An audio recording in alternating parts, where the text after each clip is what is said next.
ಕೆಆರ್ಪುರ ಭಾಗದಲ್ಲಿ ನಿನ್ನೆ ರಾತ್ರಿ ಸುರಿದ ಭಾರಿ ಮಳೆಗೆ ಮಹದೇವಪುರ ರೈಲ್ವೆ ಅಂಡರ್ ಪಾಸ್ ಮತ್ತೆ ಜಲಾವೃತಗೊಂಡಿದ್ದು ಸಾರ್ವಜನಿಕರು ಸಂಕಷ್ಟ ಅನುಭವಿಸುವಂತಾಗಿದೆ. ಜಲಾವೃತಗೊಂಡ ಅಂಡರ್ ಪಾಸ್ನಲ್ಲಿ ಬೈಕ್ ಸ್ಕಿಡ್ ಆಗಿ ಬಿದ್ದ ಹಿರಿಯ ನಾಗರಿಕನಿಗೆ ಸಣ್ಣ ಪುಟ್ಟ ಗಾಯಗಳಾಗಿವೆ. ಬೆಂಗಳೂರು ಪೂರ್ವ ಭಾಗದಲ್ಲಿ ಸುರಿದ ಭಾರಿ ಮಳೆಯ ಪರಿಣಾಮ ಕೆಆರ್ಪುರ ಸಮೀಪದ ಮಹದೇವಪುರ ರೈಲ್ವೆ ಅಂಡರ್ ಪಾಸ್ ಸಂಪೂರ್ಣ ಜಲಾವೃತಗೊಂಡಿದೆ. ಕೆಆರ್ಪುರದಿಂದ ಮಾರತಹಳ್ಳಿ, ವೈಟ್ ಫೀಲ್ಡ್ ಹಾಗೂ ಟಿನ್ ಫ್ಯಾಕ್ಟರಿ ಮಾರ್ಗವಾಗಿ ನಗರ ಸಂಪರ್ಕ ಕಲ್ಪಿಸುವ ಪ್ರಮುಖ ಅಂಡರ್ ಪಾಸ್ ಇದಾಗಿದ್ದು, ನೀರು ನಿಂತ ಪರಿಣಾಮ ವಾಹನ ಸಂಚಾರ ಅಸ್ತವ್ಯಸ್ತಗೊಂಡಿದೆ. ಈ ವೇಳೆ ಕಚೇರಿಗೆ ತೆರಳುತ್ತಾ ಇದ್ದ ಹಿರಿಯ ನಾಗರಿಕರೊಬ್ಬರು ಜಲಾವೃತಗೊಂಡ ಅಂಡರ್ ಪಾಸ್ನಲ್ಲಿದ್ದ ಗುಂಡಿ ಕಾಣದೆ ಬೈಕ್ನ ಟೈರ್ ಇಳಿದ ಪರಿಣಾಮ ಕೆಳಗೆ ಬಿದ್ದಿದ್ದಾರೆ. ಘಟನೆಯಲ್ಲಿ ಅವರಿಗೆ ಸಣ್ಣ ಪುಟ್ಟ ಗಾಯಗಳಾಗಿದ್ದು, ಸ್ಥಳೀಯರು ನೆರವಿಗೆ ಧಾವಿಸಿದ್ದಾರೆ.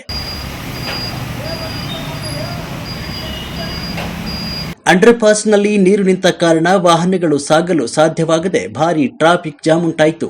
ಪ್ರತಿ ಬಾರಿ ಮಳೆ ಬಂದಾಗ ಇದೇ ಸಮಸ್ಯೆ ಮರುಕಳಿಸ್ತಾ ಇದ್ದು, ಸ್ಥಳೀಯರು ಅಧಿಕಾರಿಗಳ ವಿರುದ್ಧ ಆಕ್ರೋಶ ವ್ಯಕ್ತಪಡಿಸಿದ್ದಾರೆ.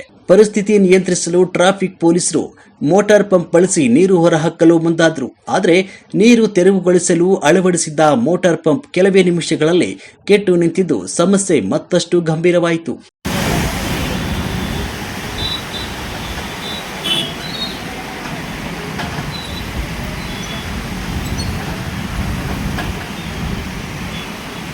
ಪ್ರತಿ ಮಳೆಯಲ್ಲೂ ಪುನರಾವರ್ತನೆಯಾಗ್ತಾ ಇರುವ ಈ ಸಮಸ್ಯೆಗೆ ಅಧಿಕಾರಿಗಳು ಯಾವಾಗ ಶಾಶ್ವತ ಪರಿಹಾರ ನೀಡುತ್ತಾರೆ ಅಂತ ಪ್ರಶ್ನೆ ಸಾರ್ವಜನಿಕರಲ್ಲಿ ಮೂಡಿದೆ.